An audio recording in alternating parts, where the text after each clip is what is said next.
Salve, salve, rapaziada ligada no Decifra Futebol. Eu sou o Guilherme Naziazene, analista de desempenho profissional, e esse é o nosso Decifrando as Partidas, nosso quadro de análise tática, hoje com a parte 2 dos jogos de ida das oitavas de final. Ontem falamos de Flamengo 0, Atlético Mineiro 1, Bahia 3, Retro 2, Cruzeiro e CRB 0-0, Botafogo 2, Red Bull Bragantino 0.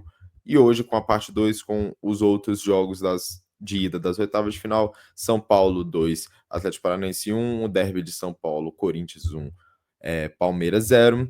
Também vamos falar de Vasco 0, CSA 0 e Inter 1, Fluminense 2.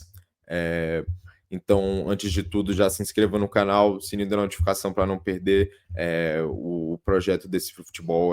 Se você está vendo aqui pela primeira vez, é muito focado em estar sempre, ter uma escala de vídeos e sempre estar entregando conteúdo para vocês, conteúdo diverso, tem conteúdo mais resenha, mais leve, tem um conteúdo mais informativo, tem um conteúdo mais analítico, como é esse programa aqui. Então, tudo para deixar vocês a par do que está acontecendo no mundo do futebol, resenha, tudo isso. Então se inscreva aí, dê essa moral pra gente, compartilhe nos grupos, deixa o like no vídeo e sem mais delongas, o primeiro assunto, Corinthians 1, Palmeiras 0, jogo de ida das oitavas de final na casa do Corinthians. O Corinthians saiu vitorioso. Então, se você está vendo pela primeira vez e não tem acompanhado os últimos vídeos, ou não tem acompanhado os últimos vídeos, tem usado mais o quadro tático para fazer as análises. Então, já começando aqui com algo que eu achei importante, é a saída de bola do Corinthians e como isso foi um tema determinante para o andamento da partida, principalmente no início do jogo ali. O Corinthians, na sua formação ideal, né, digamos assim, o 4-3-1-2, né, o losango no meio, primeira vez que Garro e Roberto e Memphis estão disponíveis para um jogo com o Dorival. Já o Palmeiras aqui no seu 4-2-3-1, né, com Sousa, Maurício, Facundo aqui e o Vitor Roque fechando esse quarteto ofensivo, Lucas Evangelista e Aníbal, os dois volantes, 4 defensores, Fux, Piquerez, Gomes e Giai pela direita. E o que acontecia nessa saída de bola aqui? O Corinthians, na maioria das vezes, tentava fazer uma saída curta e uma saída bem apoiada com os laterais, dando muito suporte aqui embaixo, né, Mateuzinho e Matheus Bidu. E o Palmeiras marcava num 4-2-3-1. Só que, como a gente sabe, o Palmeiras sempre gosta de promover encaixes individuais na marcação e perseguições bem longas. E os encaixes aqui, a gente já vê que eles estavam um pouco já bem definidos, mas eles variavam de acordo com o corredor que a bola entrava. Por quê? O Sousa, ele geralmente ele encaixava no Mateuzinho, era um encaixe comum dessa partida. O Lucas Evangelista saltava para marcar o Carrijo, o Oniba marcava o Garro, ficava mais próximo dele, o Maurício no Raniel, o Vitor Roque se desdobrava aqui, fazia a marcação dos dois zagueiros, marcava inferioridade, e o Facundo também tinha um papel duplo, porque ele, diferente do Sousa, que ficava mais próximo ao Mateuzinho, tinha uma referência de marcação mais clara, o Facundo ele tinha tanto que fechar esse meio aqui nesse 4-2-3-1, né? Fechar um pouquinho esse passe para a bola não entrar no Martins, já que o Maurício, se o Facundo sai aqui, ele fica sobrecarregado, e um passe no meio para um time perigoso como o Corinthians, principalmente no ataque, ali se a bola chega nos homens de frente com espaço para jogar. Então o Facundo ele fechava esse passe, só que em alguns momentos ele podia saltar tanto no Gustavo Henrique como no Matheus Bidu, principalmente naquele salto de marcação que o Palmeiras gosta de fazer, que é quando o adversário está com a bola no campo de ataque, só que eles recuam para um dos defensores e é a hora que o Palmeiras salta. Isso acontecia em alguns momentos. E por que o Palmeiras ele fazia essas marcações que geralmente o Palmeiras ele deixa uma inferioridade numérica, que é geralmente o centroavante que se desdobra para marcar dois jogadores. Tudo isso para ter sobra na última linha. Só que, como eram dois jogadores aqui marcando inferioridade, tanto o Giai como o Piquerez seguravam mais para o Corinthians. Ele sempre tem muita proteção aqui, o Corinthians, perdão. O Palmeiras tem muita proteção ao trio de ataque do Corinthians, né? Porque a gente sabe que o Garro baixando aqui para armar e sendo esse arco do Yuri rompendo na profundidade, do Memphis também, muitas vezes o Memphis baixando para armar, isso mesmo quando você tem igualdade numérica ou um jogador a mais, né, uma superioridade só que pequena, contra jogadores tão tecnicamente dotados, isso acaba sendo um problema. Então, o que acontecia? O Corinthians, por exemplo, saía aqui com o André Ramalho, que acontecia? O Vitor Roque ele vinha fechando essa linha de passe para ir diminuindo no André Ramalho. O André Ramalho, obviamente, recebia um pouquinho mais aberto aqui. E aí o que acontecia? Você já viu os encaixes se formando aqui, ó. O Aníbal no Garro, o Lucas Evangelista no Carrijo, o Maurício diminuiu no Ranielli. E aí o Vitor Roque vinha diminuindo para forçar uma bola longa, o Palmeiras com superioridade na sua primeira linha de marcação. Só que quando essa bola aqui entrava desse lado, acontecia a mesma coisa aqui, o Sousa vinha fechar um pouquinho mais, é lógico aqui, o Maurício continuava no Ranielli, e aí que ficava o dilema. O Vitor Roque, ele subia no Gustavo Henrique no mesmo esquema, fechando a linha de passe, e aí o Facundo ficava na dúvida. Eu vou no Bidu, eu fico no Martinez, e aí eu que vinha esse papel do Giai, né, que era o jogador que saltava a pressão, né, dessa linha defensiva, era o único que em alguns momentos se desprendia, então muitas vezes você tinha o Facundo vindo fazer essa marcação aqui, quando a bola entrava no Bidu, e aí o Giai saltava no Martinez, ou se não, o Facundo ficava no Martinez e o Giai saltava para marcar o Bidu, assim, uma situação dessa aqui, por exemplo. Só que quando o Corinthians conseguia fazer essa saída de bola rápida, inverter o corredor rápido, acionar rapidamente aqui, ó, o Ramalho toca rápido no Hugo, que toca rápido no Gustavo Henrique, e aí você tinha alguns desencaixes, porque, por exemplo, o Vitor Roque ficava aqui no meio do caminho, e aí ocorria aquela situação que eu disse para vocês, do Facundo, ele vira aqui, ó, ele vai fechando essa linha de passe no Martinez, vai subindo no Gustavo Henrique, você vai vendo que os encaixes vão ficar mais individualizados nesse caso, e aí o Giai saltava para marcar o Bidu, só que ocorria isso aqui, ó. O Martinez, ele invariavelmente ele fazia esse movimento de atacar o corredor lateral, fazendo essa diagonal para receber fora de pressão. E aí o Corinthians começava a ter saída. E aí o Gomes, e aí tinha aquele efeito dominó, né? Aquela bola de neve, né? Que o Gomes tem que sair para cobrir, e aí você já abre espaço na defesa para jogadores como Memphis e Alberto aproveitarem o Garro, que acha muito bem esses passes, caso essa bola entrasse aqui e chegasse no meio. Teve uma jogada muito interessante do Corinthians no primeiro tempo que surgiu dessa maneira. Então, assim, o Palmeiras, em alguns momentos, sim, como eu mostrei, conseguia fazer funcionar essa marcação, só que nas vezes que o Corinthians tinha saído era geralmente pelo lado esquerdo, aproveitando essa inferioridade, né, que Gia e Facundo ficavam para marcar esse lado direito, enquanto o Corinthians ele conseguia fazer triangulações para aqui, em alguns momentos o Memphis recuava, atraindo o Gustavo Gomes e abrindo esse corredor para o Martinez. Então, esse, para mim, foi o primeiro tema assim, dessa partida. Então, como eu disse, em alguns momentos o Palmeiras ele conseguia incomodar o Corinthians, só que o Corinthians ali, principalmente até os 20 minutos, quando teve o pênalti ali daquele período ali entre os 10 e 25 minutos, o Corinthians tem muito mais volume de jogo, né?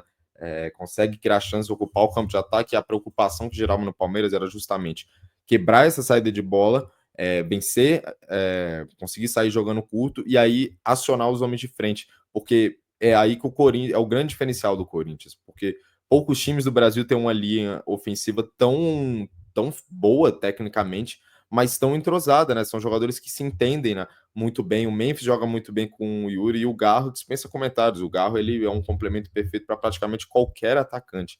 Então, quando ele chegava nessa zona, o Corinthians sempre levava perigo, porque é muita qualidade técnica e muito entrosamento também. Mas o Palmeiras, né, que no início do jogo, para mim, estava fazendo muita ligação direta, e eu acho que não fazia sentido, porque o Corinthians tinha uma linha defensiva alta, né? Assim, você tinha jogadores aqui nesse miolo do meio-campo aqui, André Ramalho, Gustavo Henrique, Raniel, jogadores altos para vencer esses duelos pelo alto. E o Vitor Roque, apesar de ser muito forte fisicamente, ele não é o jogador ideal para você ficar esticando bola, para ele ficar subindo um zagueiro, segurando zagueiro no corpo, ainda mais porque o Corinthians tinha muita vantagem nessa segunda bola por dentro, porque como tinha 3 volantes, a sobra geralmente ficava com o Corinthians. Então, eu acho que o momento que o Palmeiras foi melhor na partida, que eu acho que foi ali entre os 30 minutos, ali até uns 50, 60, mais ou menos, foi muito porque o Palmeiras botou a bola no chão e começou a jogar. E principalmente porque era muito claro as vantagens que o Palmeiras podia gerar, e eu acho que isso foi algo complicado do Palmeiras essa partida, especialmente pensando no Abel, né, que é quem define a estratégia do time, porque para mim esse era um jogo do Palmeiras jogar com a bola, envolver o Corinthians, porque o Palmeiras tinha mecanismo para isso. Porque primeiro, O Palmeiras geralmente faz essa saída de 3, né? Ou com o Aníbal aqui, geralmente era o Aníbal, mas poderia ser o Lucas Evangelista também, o que individualizava o duelo nessa primeira linha, porque os 3 atacantes, os 2 atacantes mais o Garro, eles ficavam meio que encaixados. O Garro, ele não ficava tão no posicionamento tão recuado aqui para marcar o primeiro volante. Ele ficava avançado, encaixando no Aníbal ou no Lucas Evangelista, que era um dos volantes que desciam, né? E aí, o que acontece? O Palmeiras tinha igualado esse duelo aqui, só que como você tinha muita qualidade do Everton ou desses jogadores para sair jogando, o Palmeiras conseguia aqui, ó, fazer esse passe aqui, o Yuri vinha diminuindo e, por exemplo, essa bola entra aqui no Piquerez. Essa bola entrou aqui no Piquerez, não é o Mateuzinho que vai saltar, o Mateuzinho ficava mais preocupado com o Sousa, que dos 2 pontas do Palmeiras era o que ficava mais aberto, porque o Facundo ele era meio com falso ponta, ele saía da ponta e virava mais um meio. E aí que começava a gerar as dúvidas na marcação do Corinthians, porque o Carrilho, ele ficava nessa dúvida, fica aqui no Maurício ou subo? Geralmente ele subia. E aí o que acontece? O Raniel sobe aqui no Maurício, e aí o Lucas Evangelista ele fica sobrando, ó. Ele pode vir aqui e receber essa bola. Ou se não, pode acontecer isso aqui, ó, do Lucas Evangelista vir aqui, ó. O Maurício vem, aproxima, o Raniel diminui, o Martinez vinha fechando aqui, e aí o Facundo, como eu falei, que ele era um falso ponto, ele vinha e caía nesse espaço aqui, nas costas do volantes. Então, o Palmeiras, quando começou a botar a bola no chão, e esse movimento acontecia também do outro lado, porque em alguns momentos era o Martinez que encaixava no Facundo, o Raniel, vamos supor que a jogada tá do outro lado, né? O Raniel saltava no Lucas Evangelista, essa bola aqui com o Diay, e aí o Maurício que vinha cair aqui nas costas dos volantes, e essa situação se repetiu algumas vezes no decorrer do jogo, do Palmeiras conseguir gerar essas vantagens saindo curto, né, jogando curto, né, e o Palmeiras tem ferramentas para isso, tem jogadores técnicos, então o Palmeiras a partir disso consegue ter mais volume de jogo, chegar mais no campo de ataque, ocupar mais o campo de ataque, né? Só que é aqui que vai a minha crítica ao Palmeiras, porque o Palmeiras, por mais que estivesse chegando no campo de ataque aqui e fazendo com que o Corinthians baixasse um pouco o bloco, né? Eu acho que as vantagens claras que o time tinha não eram tão bem aproveitadas, porque você vê, ó, era mais ou menos uma linha de 3 aqui, né? Um jogador à frente, às vezes o Maurício descia, então ficava às vezes um 3-4-3, né? Só que geralmente o Piquerez, ele ficou, como eu falei para vocês, ele era o jogador da sobra do Palmeiras na última linha, e justamente porque ele não tinha um posicionamento tão agressivo como às vezes ele tem. E aí que eu acho que foi um problema, porque eu entendo você se preocupar com a defesa ali, com a marcação desse trio de ataque, só que eu acho que você poderia explorar melhor esse Piquerez aqui pelo corredor esquerdo, porque assim, eu senti que dos 2 laterais, o que mais apoiou foi o Giai. E eu acho que o Giai, ele é um lateral com características muito mais defensivas. Eu nem acho um mau jogador, eu gosto do Giai, ele melhorou muito. Só que ofensivamente ali no apoio eu prefiro muito Piquerez. E aí a situação que o time não aproveitou tanto, na minha visão, assim, apesar de ter explorado isso em alguns momentos, era justamente quando isso aqui aconteceu, sei lá. A bola entrava aqui, o, o bloco se deslocava, né? E geralmente o Corinthians ele fazia essa sobrecarga aqui, ó, com o losango. O losango todo ele se deslocava para o lado da bola. Então você vinha aqui, ó, o Carrilho vinha fechando aqui, ó, sei lá, o Facundo ficava por aqui, o Jai por aqui, o Maurício mais por aqui. O Palmeiras trazia muita gente pro lado da bola. E aí, ó, o que acontecia? Ó? Essa bola entrou aqui no Giai. Aí o Bidu, geralmente o Corinthians, como se defendia nesse losango no meio campo, os laterais eles ficam meio sobrecarregados, porque ele tem que tanto fechar essa linha de 4, como na hora que a bola entrava no corredor, era ele que fazia esse salto aqui para pressionar o portador da bola. Então você para e olha aqui, ó, como a marcação do, do Corinthians veio toda para cá. Olha o espaço que você tem aqui. E é esse o grande problema da marcação do Corinthians quando é nesse losango. Tem muito espaço do outro lado. E foi justamente assim que o São Paulo brincou com a defesa do Corinthians no jogo do Campeonato Brasileiro. Aquele gol do Wendel fica muito na minha cabeça, porque era justamente isso.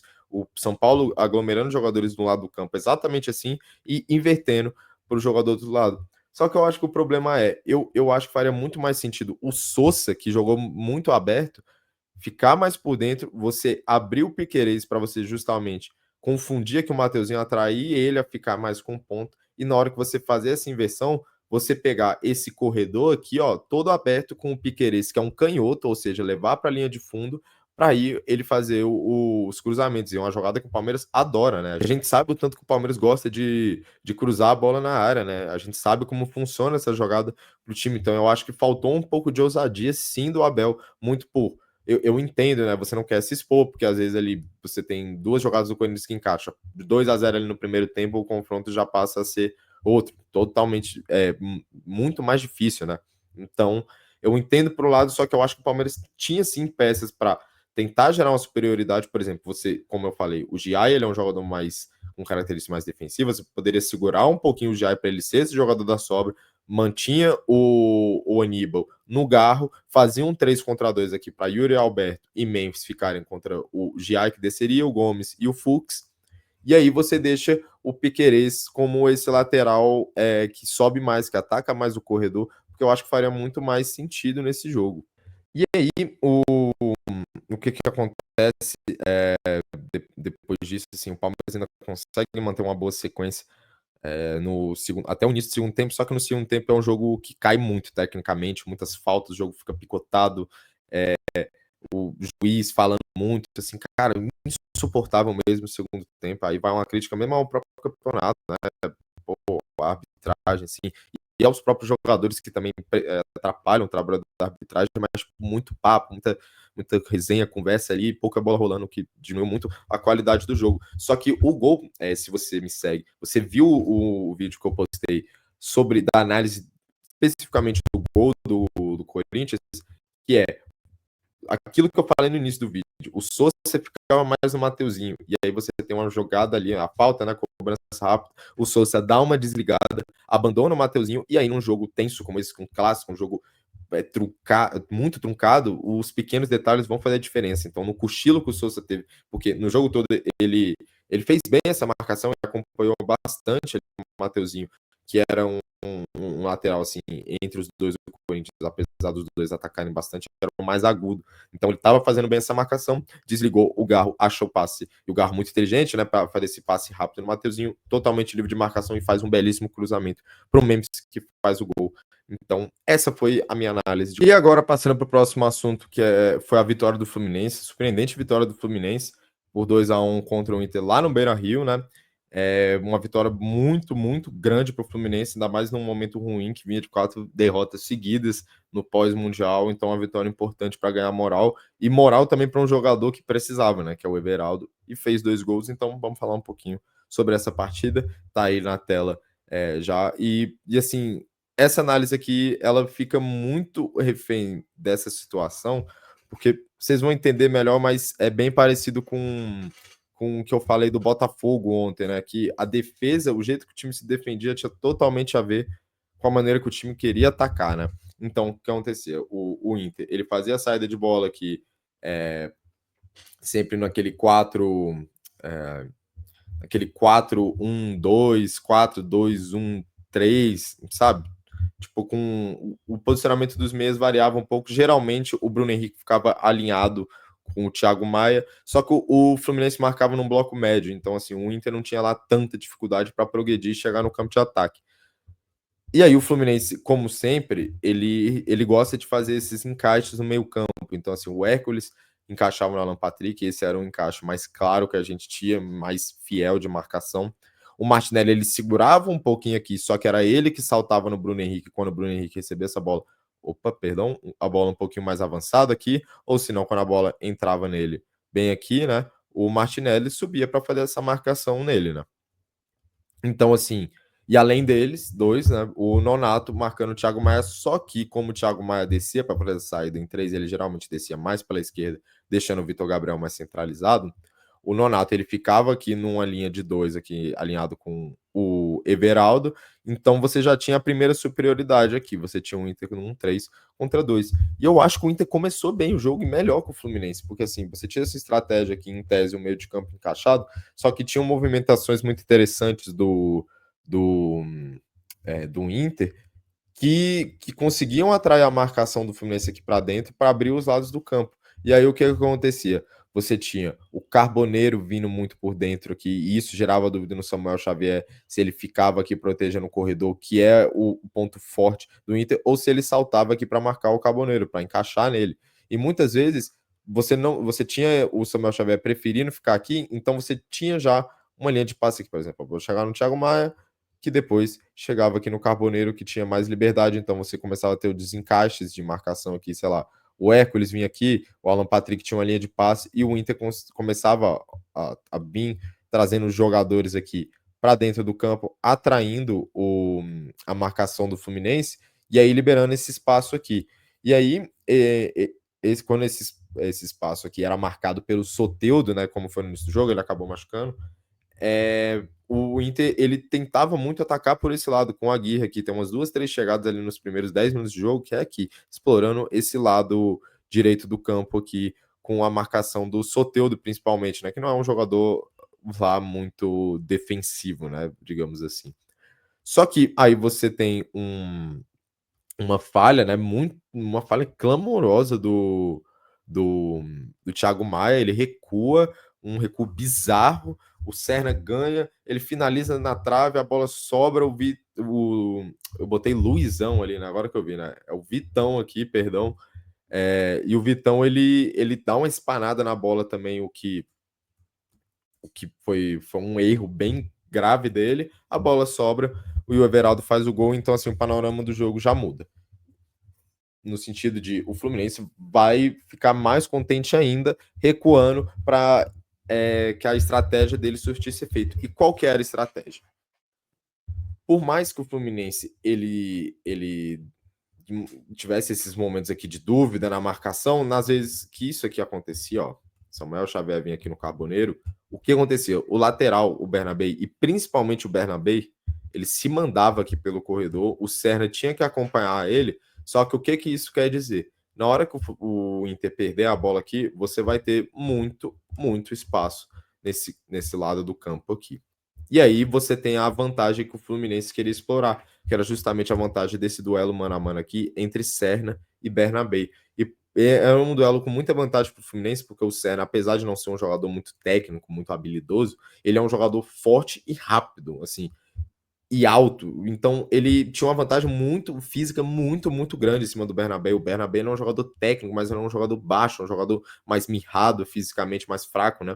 E o Serra, pelo contrário, o Serra é um tanque, né? Então, toda vez que o Fluminense recuperava essa bola, e aí vai os créditos, principalmente para esse cara aqui, que foi o Martinelli, que fez uma grande partida com bola, né? Porque quando o Fluminense recuperava a bola, ele, nas vezes que tentava sair por baixo, era o Martinelli que organizava essa saída. E sempre, sempre. A bola chegava no Martinelli, pum, era tapa aqui na profundidade, o Serna ganhava todas do Bernabé. E essa foi a válvula de escape, e assim, a principal e durante alguns momentos a única do Fluminense na partida, o que não quer dizer que foi ruim, porque assim, você reconhecer um ponto fraco do adversário, onde você tenha muita vantagem em explorar isso, é justamente a essência de um duelo mata-mata, né? E o Renato vai muito bem nessas leituras, né, de jogo a jogo, como a gente viu no Super Mundial, por exemplo. Então, era o Fluminense basicamente explorando as costas do Bernabé aqui. Só que, como eu falei, o Inter, ainda assim, ele conseguia criar vantagens, e eu acho que vai uma crítica aí ao muito do que o Roger fez no segundo tempo, porque para mim o Inter não fazia um mau jogo na primeira etapa, não fazia mesmo um mau jogo, só que você troca toda a estrutura do time ali, você começa a empilhar atacante, você recua o Alan Patrick, eu vou chegar nisso já ainda nos efeitos desse recuo do Alan Patrick, mas você tem pouco jogo aqui por dentro.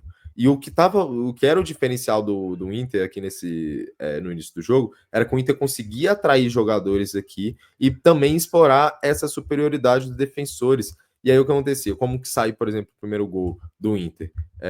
Eu posicionei todos os jogadores aqui pro lado errado, inclusive, né? Mas você tinha esse 3 contra 2 aqui, o Bruno Henrique vinha aqui, o Martinelli encaixava nele, como eu falei, o Borré era um dos zagueiros que vinha, mas o Borré ele tinha muito essa liberdade, ele fazia muito isso de descer aqui para tentar atrair o zagueiro, abrindo espaço para um Wesley, que é um jogador de muita velocidade, romper na profundidade.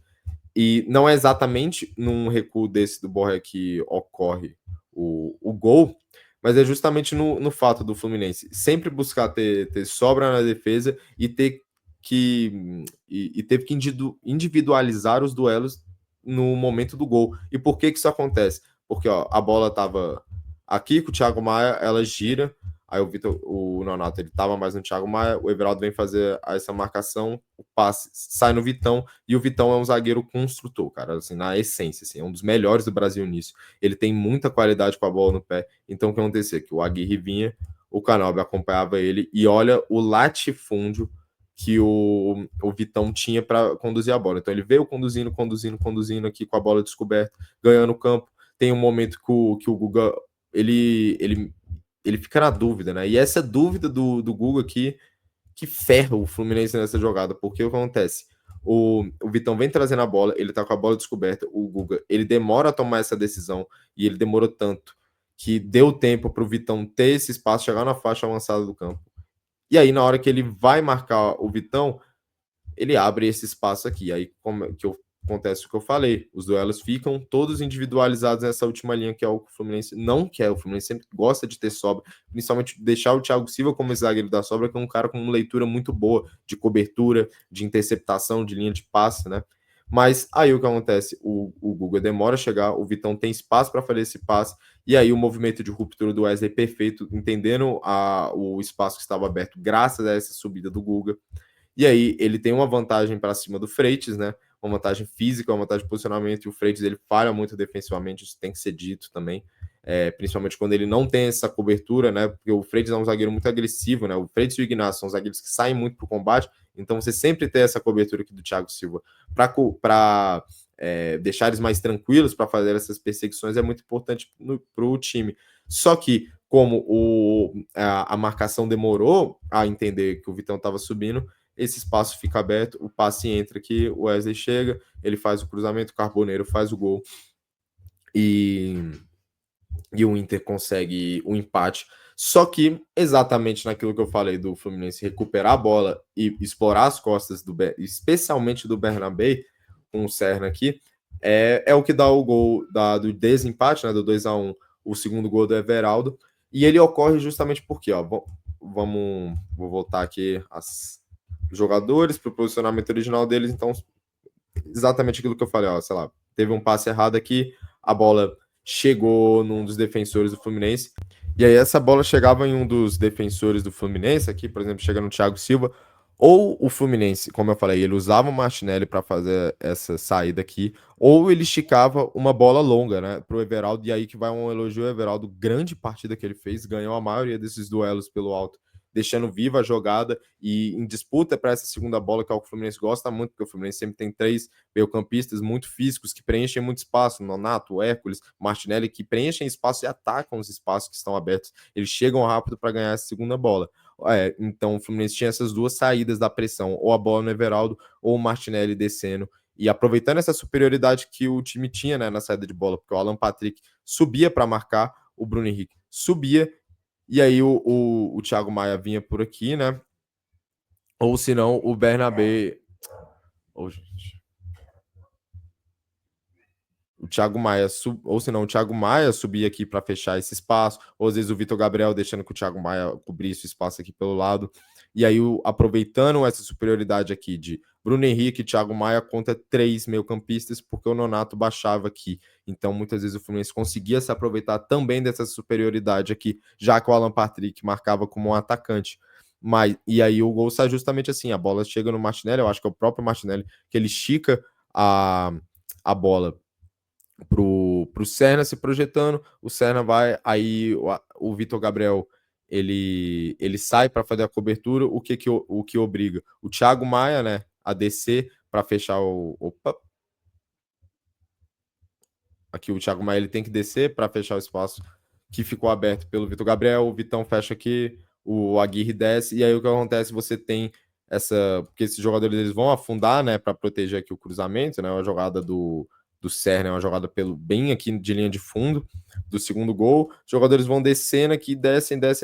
Os do Fluminense vão atacando a área, né? O Nonato chega, o Canóbio no segundo pau chega também, e aí vai a inteligência do Everaldo de entender que a defesa toda do Inter tá indo para o meio da área, e aí você se posiciona aqui mais na entrada, né, para você chegar batendo de frente, né, você tirar um pouco da referência, confundir aqui, fazer aquele desmarque, né, que o jogador vem para cá e pum, recua para bater, chegar batendo de frente. Então, foi basicamente assim que sai o segundo gol. E aí no segundo tempo rola aquela questão que eu falei do Alan Patrick recuar, e aquele problema que eu tinha falado da segunda bola, né, do Inter, já não tá ganhando muito a segunda bola, ali principalmente porque ficavam 3 contra 2 no meio campo, e quando esse 3 contra 2 passa a ser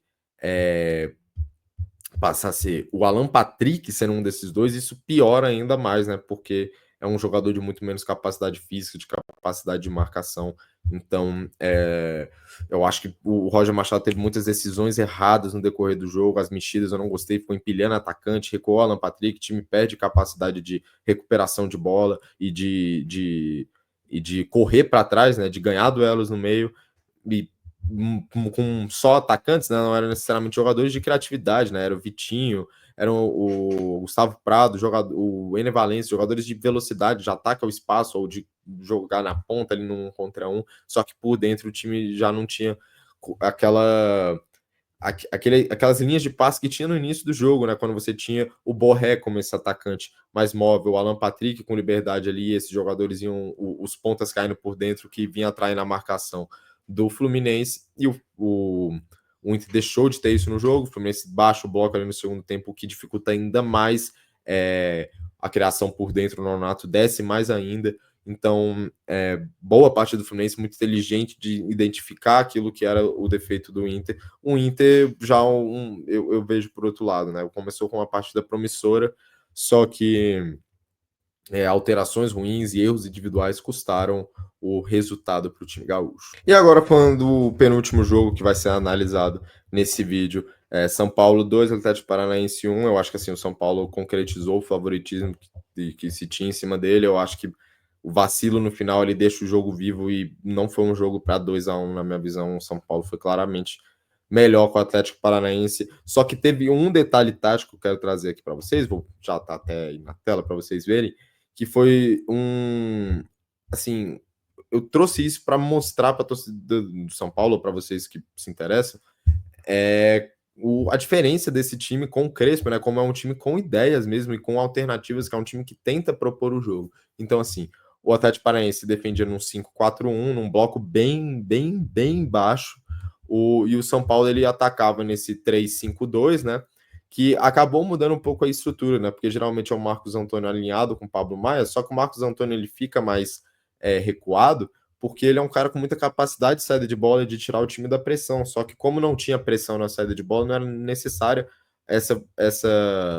esse posicionamento mais recuado dele. Então ele dava uns passos para frente aqui para tentar jogar nesse entrelinha. Só que era justamente aqui que não tinha jogo, cara, porque esse 5-4-1, como vocês estão vendo aqui, ele prioriza muito a marcação por dentro. Os pontas, eles não marcam como bem abertos acompanhando os alas, porque os duelos eram alas contra alas, né? Porque como eram dois times que jogam com linha de 5, então os alas batiam de frente uns com os outros, enquanto os meias abertos, né, Dudu e Juliano, eles ficavam mais preocupados em fechar o espaço aqui no meio. Então, esse jogo entre linhas não existia para o São Paulo. Então, assim, o Rodriguinho foi muito prejudicado por isso durante o jogo. O Marcos Antônio, né, ele tentou ficar mais avançado para ver se ele conseguia sobrecarregar esse setor ou explorar eventuais espaços aqui, só que esse espaço não existia porque o Atlético marcava num bloco muito compacto aqui. Então, então isso fazia com que a posse de bola do São Paulo ficasse muito assim, ó, ficava um pêndulo, pendulando aqui. Esse espaço aqui praticamente não foi ocupado, só que era basicamente a posse de bola que vinha aqui no ala, recuava no zagueiro, os zagueiros tocavam a bola, vinha no outro ala e ficava assim. E aí, esse panorama começa a mudar quando esse jogador aqui, o Ferreirinha, que foi o desequilíbrio da partida, ele, muito provavelmente por orientação do Crespo, mas por uma inteligência dele também, ele entende que o Ferreirinha ele já não é um jogador de ficar recebendo essa bola de costas aqui no espaço curto, né? Porque ele não tem espaço para girar aqui e receber de frente e ir para o mano a mano, que é a característica dele. Então, aonde você tem espaço para receber essa bola de frente? Justamente nos lados do campo. Então, você tinha muitas vezes esse movimento aqui, ó. o Enzo ele vinha um pouquinho mais para dentro às vezes, para atrair essa marcação do Benavides, e aí o Ferreirinha ele ficar bem aberto e receber essa bola aqui. E é justamente assim que sai o gol e as principais jogadas do São Paulo, com o Ferreirinha recuando para receber essa bola aberta aqui, gerando essa dúvida, porque o Dudu muitas vezes vinha aqui no Sabino, que avançava com a bola, às vezes o Rodriguinho recuava, o Rodriguinho, né, que ele não tinha muito jogo nesse espaço aqui, teve umas 2 bolas só no primeiro tempo que ele recebeu nesse espaço, ele acabou finalizando, né, não aproveitou tão bem, apesar de ter feito uma jogadaça no segundo gol, né, já adiantando assim, não tem nem muito o que analisar taticamente no segundo gol, porque ali é uma jogada individual absurda, né, que quebra a defesa adversária. Mas falando sobre a partida em si do Rodriguinho, era muito prejudicado, porque ele não ficava muito aqui, só que ele tinha que descer. Então o que aconteceu? O Dudu às vezes vinha aqui, fechava ele aqui, e aí você tinha essa dúvida. E é justamente assim que sai o gol, né? Uma bola que chega aqui no Ferreirinha, o Benavides ele diminui, e aí vai até um detalhe, né? Porque o Odair Helmo, técnico do Paranaense, ele estava reclamando já muito com o Dudu para o Dudu fechar esse espaço aqui pelo lado do campo. Só que eu acho que fica um pouco contraditório quando a ordem é fechar mais o espaço por dentro. Então aí que vai o elogio a justamente o movimento do Ferreirinha, que é o que confunde a defesa toda.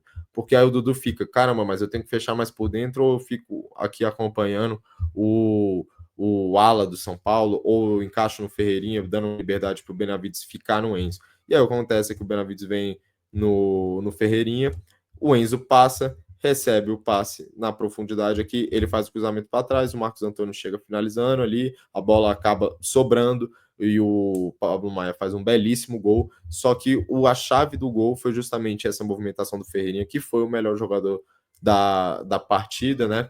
E a crítica que é o Atlético Paranaense vai muito. Aqui ficou o John no gol, né? Na verdade é o Santos, né? Nem troquei, tinha feito uma análise do Botafogo. Mas enfim, o Atlético Paranaense recuperava a bola e era um time muito, muito lento, né? Na transição, né? Com o Patrick muito pesado, o Juliano jogador pesado, assim, eu falo isso com propriedade porque eu acompanhei muitos dos dois jogadores ano passado, porque eles jogaram no Santos, e são jogadores pesados, cara, são jogadores que não têm mais o mesmo pique que eles já tiveram outro dia, o Patrick já foi um jogador extremamente físico, o Juliano também, de muita dinâmica, mas não são mais jogadores hoje. Então acontecia, o Atlético Paranaense recuperava a bola, então, e não tinha transição rápida com um jogador com capacidade de pegar essa bola e ir conduzindo aqui, especialmente do lado esquerdo. O time era muito estático por aqui com o Juliano e Patrick, conseguia reter a bola, mas não conseguia progredir. Às vezes que o time conseguia progredir era mais pelo lado direito, porque o Dudu ele dava um pouco mais de aceleração com a bola, de movimentação, né, de tocar a bola e atacar o espaço. Então, as pouquíssimas vezes que o Atlético conseguiu reter mais a bola foi mais pelo lado direito, e aí o Juliano vinha encostar para gerar mais linhas de passe.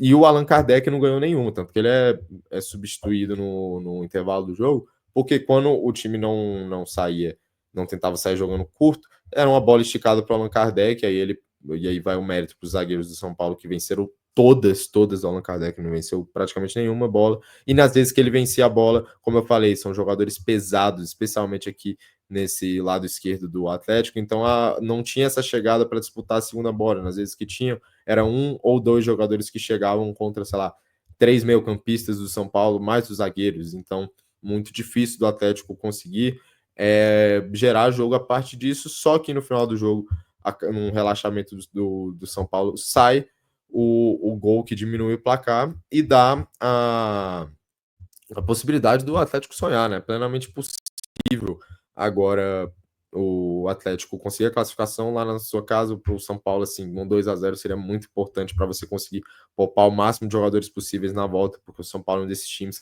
que está preocupado tanto com o Campeonato Brasileiro, como Libertadores, como Copa do Brasil, né? Então, sobre São Paulo, 2 Atlético Paranaense 1, foi isso.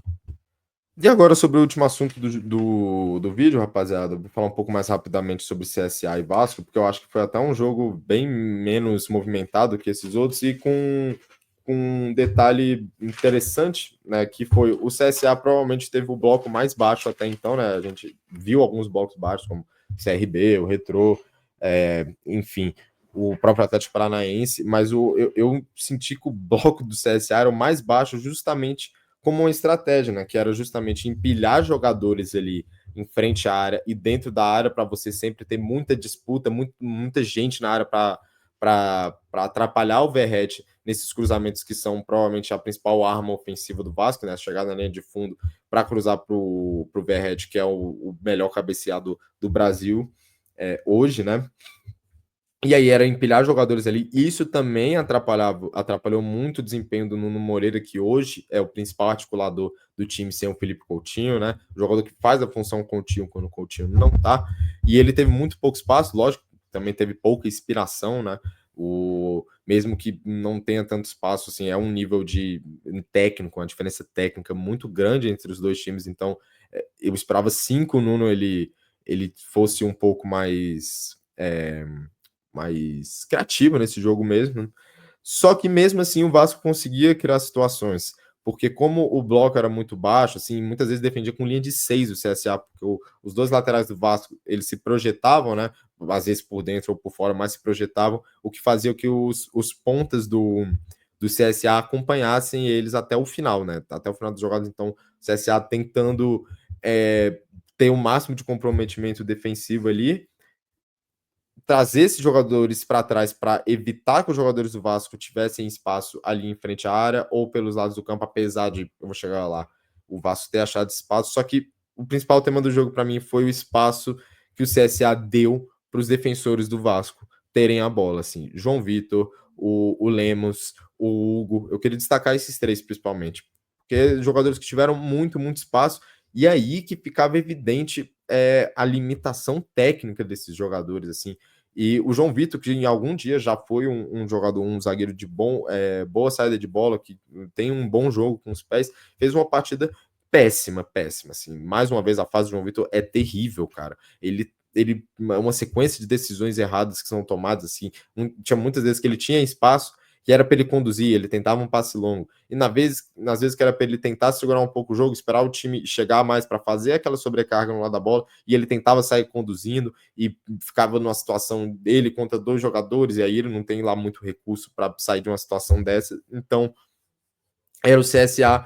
Foi até engraçado, né? Porque o CSA falando, cara, vocês podem jogar, a gente vai dar espaço para vocês, tipo, que é aquele meu negócio, a gente vai dar bola para vocês que vocês vão se complicar. E aí, cara, ainda tem a expulsão do João Vitor, que agrava ainda mais essa situação dele, né? E muito complicada essa deficiência do Vasco, né? Já foi anunciado que não tem lá muita grana para trazer reforços, né? Não, mas reforços que vão resolver os problemas do Vasco, e é muito evidente que o Vasco tem problemas gritantes na sua linha defensiva. E o outro problema que eu queria chegar, que é a conversão das chances em gols, né? O Vasco é um time que está criando muitas chances nos últimos jogos, que cria situações, só que não consegue finalizar, não consegue converter essas chances em gols. Então, isso passa muito por uma fase ruim do Verratti, só que os outros jogadores também não têm lá uma característica muito matadora, finalizadora, para fazer com que o Verratti e essas fases oscilantes, que é normal, o Verratti não é um craque de bola, o Verratti vai oscilar. Então é importante que o Vasco tenha outros jogadores para suprir isso. E não foi o caso, né? Porque o Vasco, como eu falei, ele conseguia gerar chances, principalmente quando sobrecarregava do lado esquerdo, que é um lado mais técnico do Vasco, atrair os jogadores e fazer a inversão, porque mesmo que o ponta do CSA estivesse acompanhando o PH, né, que é um tanque ali pelo lado direito, é um jogador que não tem lá tanta técnica, só que fisicamente ele é impressionante, até nesses 1 contra 1, quando ele tem espaço para correr, é muito difícil pegar ele, cara. Então, o mesmo quando você tinha esse acompanhamento, que esse cara acompanhasse o PH, muitas vezes nessa situação que o Vasco aglomerava os jogadores do lado esquerdo, invertia a bola e o corredor estava aberto ali, ele tinha espaço para acelerar, o Vasco conseguia criar essas situações, às vezes era até o próprio Ryan ali, que também tem muita característica de condução de bola, né? Um jogador forte fisicamente, é um tanque também, e ele tem um pouco mais de 1 contra 1, menos velocidade que o PH, mais um contra 1. Então foi por ali que o Vasco criou as suas principais chances no jogo, só que ainda assim, muito pouco. Um jogo, assim, não foi um jogo terrível do Vasco, só que é um jogo que termina com um resultado decepcionante, sem dúvida nenhuma. Então foi isso, rapaziada. Essa foi a parte 2 do Decifrando as Partidas sobre os jogos de ida das oitavas de final da Copa do Brasil. Eu pretendo fazer o mesmo semana que vem com os jogos de volta, né? Assim, eu vou tentar eliminar alguns jogos que não tenham sido tão interessantes, né? Caso tenham esses jogos, Mas no mais é isso. Espero que vocês tenham gostado. Deixem um like aí mais uma vez. Se inscrevam no canal, sininho da notificação para não perder os próximos vídeos. Compartilhe o vídeo nos grupos de resenha, nos grupos de WhatsApp, no grupo do futebol. Tudo isso. Me sigam aqui no Instagram, @guilherme.analista, para não perder as novidades do canal. Já já vai sair a página do Decira Futebol no Instagram, TikTok, etc. Então, é isso. Muito obrigado pela audiência e pela paciência. Tamo junto.